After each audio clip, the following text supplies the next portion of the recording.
Sa araw-araw, isang malaking hamon para sa maraming Pilipino ang pagpili ng masustansya at abot kayang tanghalian, lalo na sa opisina kung saan limitado ang oras at budget.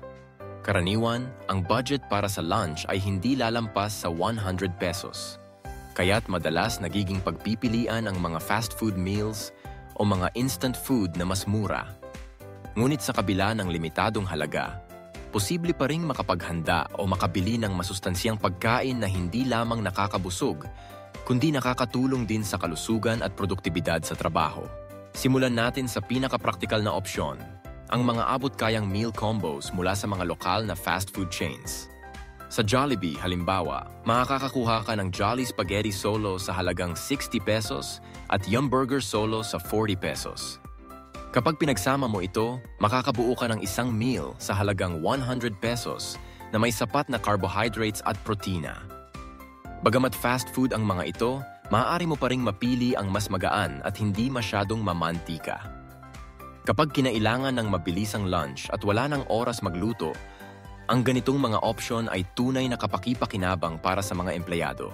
Ngunit para sa mga mas gustong maghanda ng sarili nilang pagkain, maraming simple at masustansyang recipe ang maaari mong subukan na hindi lalampas sa 100 pesos bawat serving. Isa sa mga inirerekomenda ni Erwan Hausaf, isang kilalang chef sa Pilipinas, ay ang sinabawang talbos ng kamote. Ang pangunahing sangkap nito ay talbos ng kamote, sibuyas, bawang, kamatis at kaunting asin. Sa presyong mas mababa sa 100 pesos, makakabuo ka ng isang mainit at masarap na sabaw na puno ng bitamina A, C at iron.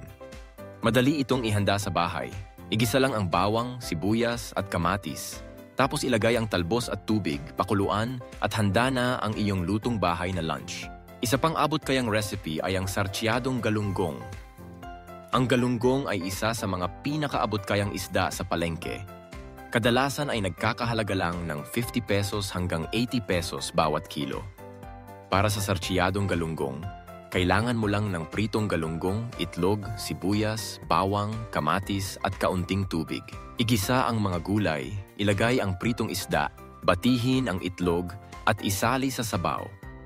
Sa ganitong paraan, makakagawa ka ng lutong bahay na ulam na may protina mula sa isda at itlog, plus mga nutrisyon mula sa gulay na hindi lalampas sa 100 pesos bawat serving. Bukod sa sustansya, ligtas din ito para sa mga may hypertension o diabetes, basta't kontrolado ang mantika at asin. Kung ikaw naman ay walang oras magluto at nais ng convenience, may mga meal delivery services na pwedeng subukan. Isa sa mga pinakabagong provider ay ang Feel Good Food Solutions, na nag-aalok ng healthy packed meals simula 110 pesos bawat serving. Bagamat kaunti lang ang lampas sa 100 pesos, ang kanilang regular packed meals ay may kasamang isang serving ng protina at carbohydrates, at sigurado kang sariwa at masustansya ang pagkain. Ang mga ganitong serbisyo ay mainam para sa mga opisina na nagpapakain ng maramihang empleyado dahil may minimum order na 30 packs at kailangan ng 48 oras na lead time para sa delivery.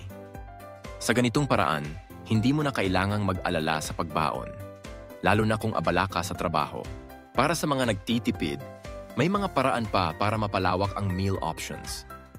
Halimbawa, bumili ng isang maliit na pack ng brown rice na kadalasang nasa 25 pesos to 30 pesos bawat serving at i-partner ito sa itlog 7 to 10 pesos bawat piraso o sardinas 20 to 20 pesos bawat.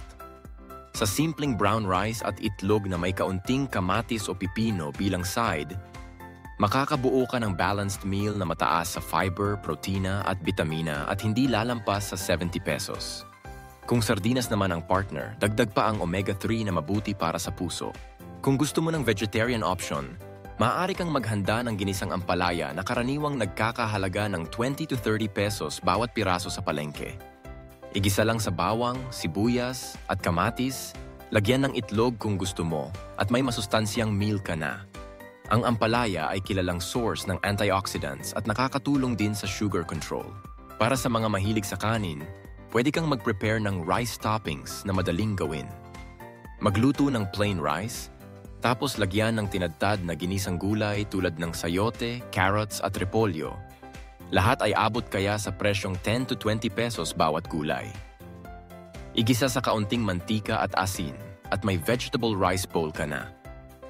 Kung gusto mong dagdagan ng protina, maglagay ng piraso ng tofu na kadalasang nasa 20 to 285 pesos bawat block.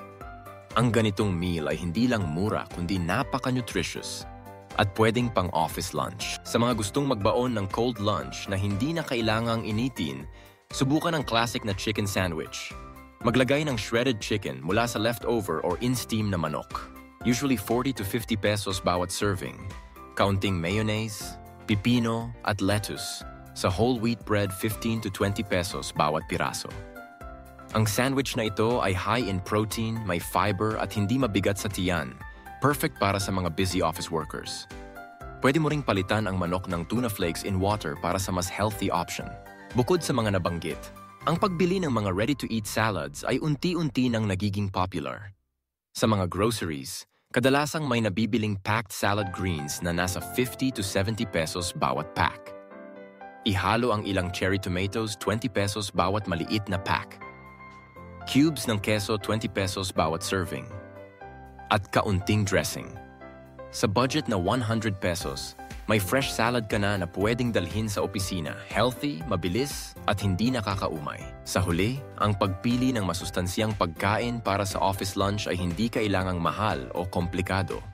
Sa pamamagitan ng mga simpleng recipe, pag-combine ng mga abot-kayang sangkap, at pag-explore ng mga bagong meal services, pwede kang makakain ng healthy meal araw-araw nang hindi lumalampas sa iyong budget.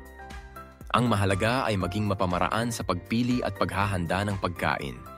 At huwag kalimutang isama ang gulay, protina at whole grains sa bawat meal. Ang pagdadala ng baon mula sa bahay ay isa ring paraan para tiyak na kontrolado mo ang nutrisyon at gastos. Subukan ang meal prepping tuwing weekend kung saan maghanda ka ng mga ulam na pwedeng portion at i-store sa refrigerator. Halimbawa, magluto ng ginataang gulay, chicken adobo o pork giniling na pwedeng hati-hatiin sa maliliit na containers. Sa bawat serving, hindi lalampas sa 100 pesos ang gastos kung pagbabasehan ang total ingredients. Dagdag pa rito, siguradong mas masarap at healthy ang pagkain na ikaw mismo ang naghanda.